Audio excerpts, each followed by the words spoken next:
This is Ziggity Zig, and for the purposes of an upcoming project by Double Fine Adventures, I'm just going to tell you a little story.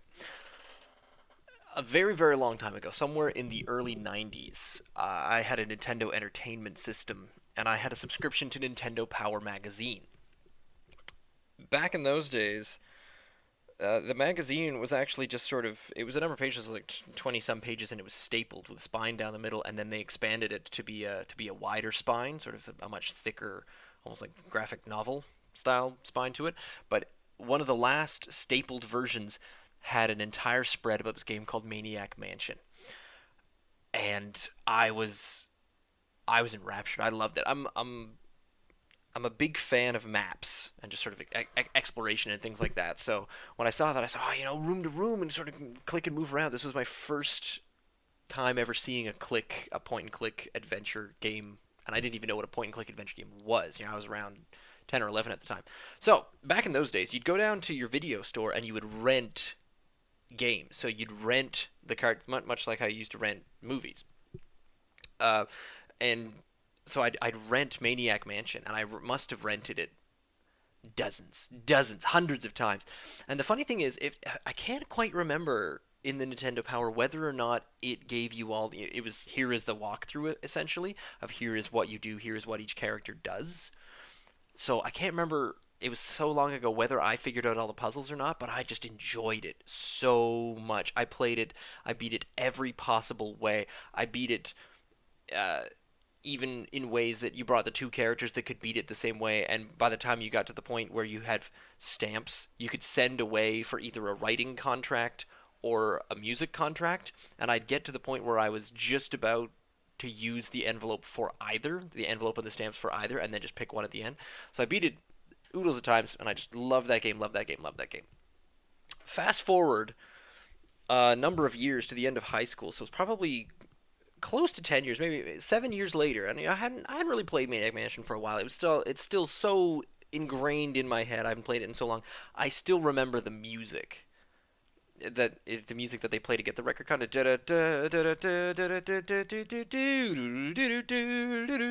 I might be skipping a bit, but it's it's still catchy. It's still in my head. It just pops in my head all the time. So when I was in high school, I was over at a friend's house, and back in the day, it was most machines, most computers were like the household computer. I don't even remember why it was on, but they'd just be on and they'd be sitting at a DOS prompt. And so what would you do? You'd go in and just start typing away, and you'd start looking. And people, if you're my age, you might remember this. You go looking for files that you could run, and we all knew you could run a .com, you could run a .bat, and you could run a .exe. So I found one, and I found this folder, and I was just kind of popping around. I think I found a subfolder of games, and when you find the subfolder games, that's when you know you hit money. And I found one, and it just said dot, D-O-T-T. And I said, dot, what's dot? That's weird. So I typed in dott.exe. I and what happened after that, I I don't know if it's possible for any kind of analogy here, because what happened was this game started up, and for those of you who've played Day of the Tentacle, that's what dot stands for. Day of the Tentacle starts as kind of an introduction to a movie where it's sort of the characters move around, and then and then Bernard sort of has the line of, "Oh my goodness, we have to go back to the mansion," and then it starts with the car driving over. And the one thing, I was in such awe, such bewildered awe. I thought, how can this exist? This is a sequel to my favorite, the best game I've ever played, my favorite game of all time. How did I not know this existed? And it's like, fine, if if you found a well-made, like if Duke Nukem, the most recent, not so great release of Duke Nukem, wasn't a big media explosion, if they had just quietly released it and no one knew about it, and then you found it and it was awesome, that's basically how I felt about this. It was 7 years since I played the game, and I was playing Day of the Tentacle, and I was just watching it. I was struck dumb. I was at a friend's house and I forgot where I was. I forgot who was over. I forget what we were doing. I think we might have been even trying to go somewhere, but I was just sitting there and I was saying, "This is Dave. This is Maniac Mansion. This is Maniac Mansion 2." So I was watching the whole thing, and I, the one overwhelming thing in my head was, these graphics are amazing. I'm looking back at Day of the Tentacle from now; they're not all that impressive. So I found Day of the Tentacle, and then about a year later, when I got to university, and I met a guy, and we started talking about games like this, and he had Full Throttle, and I sat on a radiator behind his chair as he played Full Throttle the whole way through.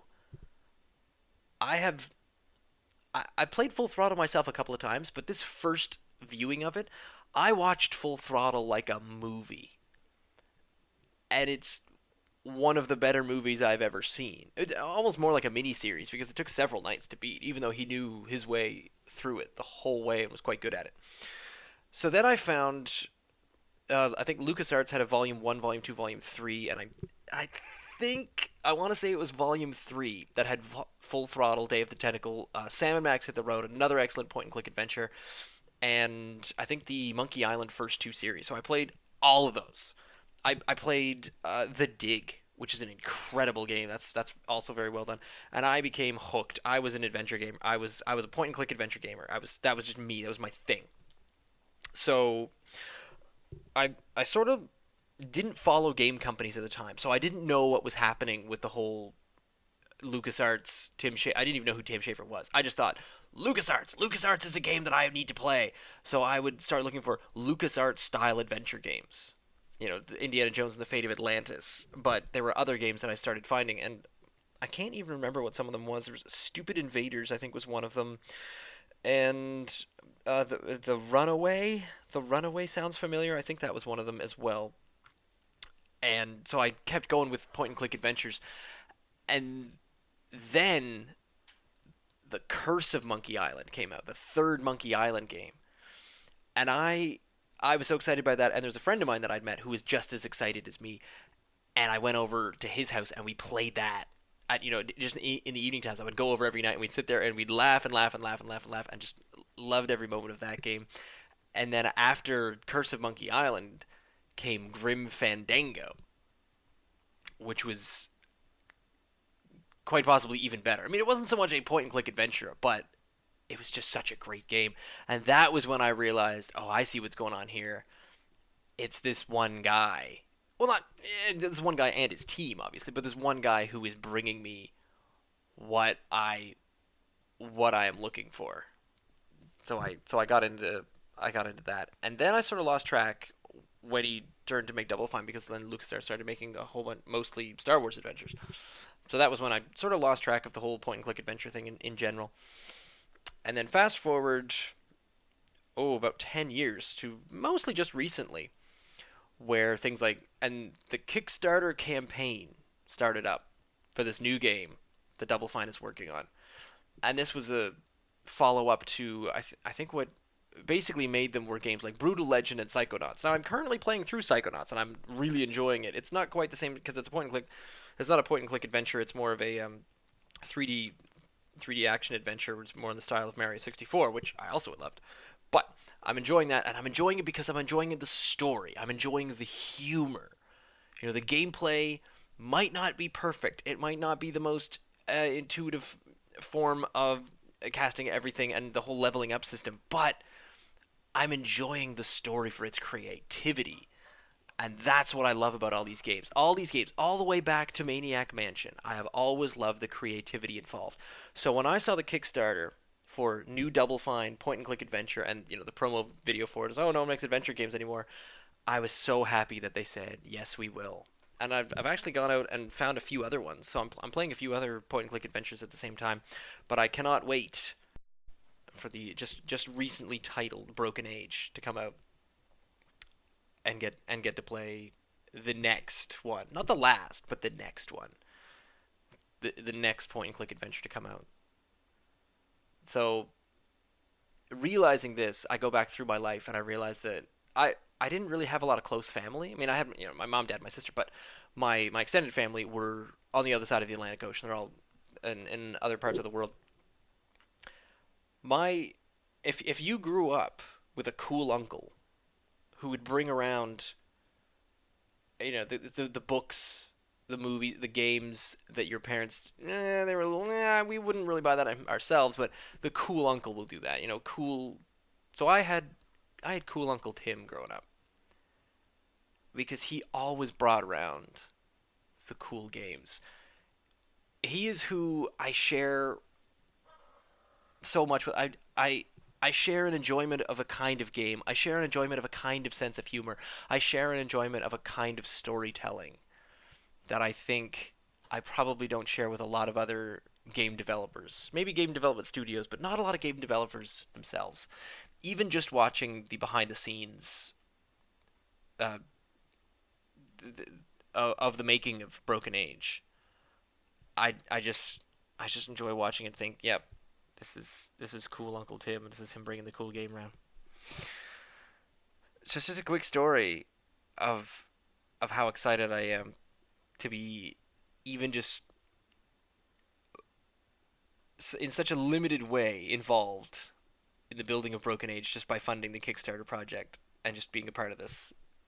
I'm really excited and happy, and I just can't wait because that little kid who played through Maniac Mansion 11 times, I it never gets old when your cool uncle brings over a cool game and you say, "Oh, good," because he really gets me.